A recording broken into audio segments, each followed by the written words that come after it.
Quran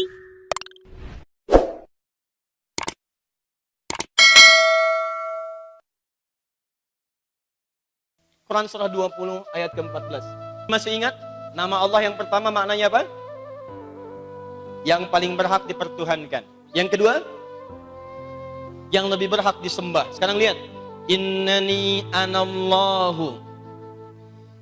Allah memperkenalkan kepada Musa alaihissalam, sungguh saya Allah. La ilaha illa ana. Tidak ada Tuhan yang layak disembah kecuali saya. Tidak ada Tuhan yang lain kecuali saya. Kemudian teruskan, fa'budni, maka sembah saya.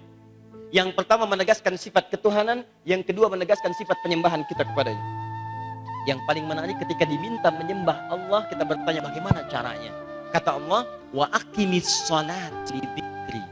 Tunaikan salat untuk mengingat saya. Tunaikan salat sebagai pembuktian dari penyembahan kepada saya. Ketika kita diminta menunaikan salat, ternyata bukan sekedar ibadah, itu membuktikan gambaran dari tauhid kita kepada Allah. Benar nggak kita mengakui Allah sebagai Tuhan? Benar nggak kita mau menyembah Allah? Jadi ingin bedakan antara orang Islam yang betul-betul ingin menyembah Allah dan mentauhidkan Allah dengan orang Islam yang cuma ngaku Muslim, mengatakan Allah tapi tidak membuktikan perkataannya. Maka cek dalam sholatnya. Karena Nabi Musa ketika diperkenalkan saya Allah, sembah saya, untuk membuktikan saya Allah dan untuk membuktikan kamu menyembah saya perkenankan kamu untuk sholat.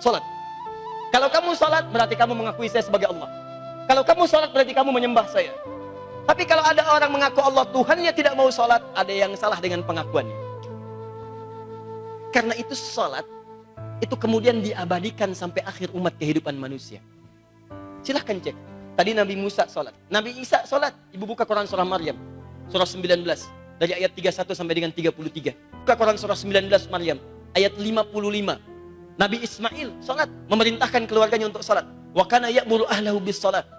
Buka Quran surah ketiga Ali Imran ayat 38 sampai 39. Nabi Zakaria sholat.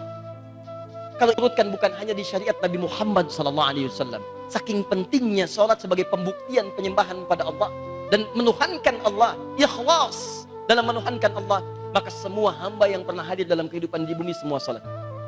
Maka saat kita diminta sholat, hakikatnya itu pembuktian ketuhanan Allah Subhanahu wa Ta'ala. Kita benar-benar menuhankan. Tapi perhatikan bagaimana sayangnya Allah kepada kita. Ternyata saat kita sholat itu, kata Allah, karena engkau telah mengakui saya sebagai Tuhan dan engkau membuktikan dengan menyembah saya, maka sekarang pun saya akan kabulkan semua apa yang kau mohonkan kepadaku. Kamu kurang rezeki? Sebut nama saya, minta. Kamu banyak yang mengganggu? Sebut nama saya, minta. Makanya ketika kita diminta sholat, sebetulnya bukan hanya membuktikan kita hamba, tapi ada kasih sayang di balik itu semua yang ingin memberikan kemudahan dalam kehidupan. Sesuatu yang mudah dan mendapatkan keberhasilan hidup, itu bahasa Arabnya disebut dengan falah namanya. Falahun. Sesuatu yang mudah melahirkan kebahagiaan dan kesuksesan. Bentar lagi mau sholat asar. Tandanya sholat ada panggilan namanya apa? Adzan. Kalimat adzan, hayya 'alas shalah. Apakah panggilannya sampai situ? Tidak. Teruskan kalimatnya setelah hayya 'alas shalah apa? Hayya 'alal falah. Aku berikan segala kemudahan dan kebahagiaan serta mudahnya menggapai kesuksesan yang kau harapkan itu. Makanya tidak akan pernah dapatkan umat di masa lalu ketika dibimbing oleh Nabi dengan ibadah sholat kecuali semuanya bahagia dan sukses dengan semua lapisan aktivitas yang dijalani. Pengusaha zaman Nabi datang perintah sholat. Begitu sholat berkali lipat meningkat aktivitasnya. Abdurrahman bin Auf modalnya cuma pakaian, dirampas hartanya oleh orang Makkah, kafir Quraisy. Hijrah kemudian ke Madinah. Saat hijrah hanya membawa bekal sholat, pakaian melekat di badan. Ditawari oleh orang paling kaya di Madinah. Saudaraku yang mulia, saya dengar Anda itu pernah kaya. Kalau ingin kaya lagi, ambil setengah kekayaan yang pernah saya miliki. Dikiranya sahabat mulia ini dari kaya jatuh fakir, dikira akan tertekan. Yuk saya berikan setengah harta saya. Kalau ingin menikah lagi, saya perkenankan menikah dengan siapapun paling cantik di Madinah, saya fasilitasi. Apa jawabannya? Lihat baik-baik kalimatnya. Allahu Akbar. Jazakallahu khair, arini ainal aswaq. Semoga Allah muliakan Anda dengan pahala. Cukup tunjukkan pada saya di mana pusat bisnisnya. Abdurrahman bin Auf hanya akan mempraktikkan petunjuk Nabi lewat makna sholat. Siapa di antara kehidupan kita yang pernah mendapatkan undangan 5 kali dalam sehari? untuk menyelesaikan masalahnya, mengabulkan permintaannya. Ada dosa diampuni. Makanya kata Nabi, salat satu dengan yang lainnya menggugurkan dosa-dosa kecil yang dia bawa. As-salawatu ila salawat, al-jum'atu ila jum'ah, Ramadan ila Ramadan, kafaratun lima bainahunna ma lam takunil kaba'ir. Salat satu ke yang lainnya, Jumat ke Jumat, Ramadan ke Ramadan, menggugurkan dosa-dosa kecil di antara keduanya sepanjang bukan dosa besar. Antum salat dari asar, zuhur ke asar, dosa-dosa kecil itu hilang, gugur. Tanpa diminta, tapi ketika minta dengan khusyuk. Ya Allah, anugerahkan saya rezeki terbaik. Ya Allah, lindungi saya dari segala hal yang menjauhkan dari cinta dan ridha-Mu. Ya Allah, tolong lindungi keluarga saya.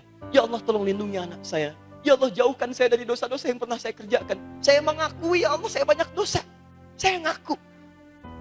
Tapi saya yakin Kau Maha Pemaaf dan Pengampun dari semua dosa. Mohon jauhkan saya dengan dosa-dosa yang saya lakukan. Sejauh Engkau jauhkan timur dengan barat yang tidak pernah bertemu. Saya tidak ingin bertemu lagi dengan kesalahan dan dosa saya di akhirat, ya Allah.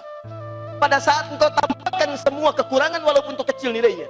Wa may ya'mal mithqala dzarratin syarran yarah. Walaupun sedikit keburukannya akan ditampakkan. Saya taubat, ya Allah. Makanya sahabat Abu Bakar itu baru takbir Allahu Akbar sudah bergetar hatinya. Menangis. Nangis. Ketika ditanya kenapa? Karena saya takut ketika mengucapkan Allahu Akbar, Allah yang Maha Besar, saya pernah merasa besar dalam kehidupan. Merasa hebat dibanding orang lain. Angkuh dari orang, lebih besar daripada tetangga dan sebagainya. Itu sudah gemetaran. Sahabat Nabi, ayah mertua Nabi, hidup dengan Nabi, wafat dikubur di samping Nabi, itu takbir gemetaran. Paham ya? Kalau tadi ikhlas dalam menerima ketetapan Allah, sekarang Allah tetapkan saya Tuhan, kata Allah. Buktikan. Pembuktian pertama, jangan pernah sekutukan Allah. Kalau saya setelah mengajarkan ini masih ada yang meminta-minta selain kepada Allah, maka saya gagal mengajarkan pelajaran pada hari ini. Lebih baik setiap muslimah cari guru lain yang bisa mendekatkan semua kepada Allah. 2, kalau memang Anda menerima Allah sebagai Tuhan, maka kita berkomitmen untuk menyembah Allah minimal lewat sholat.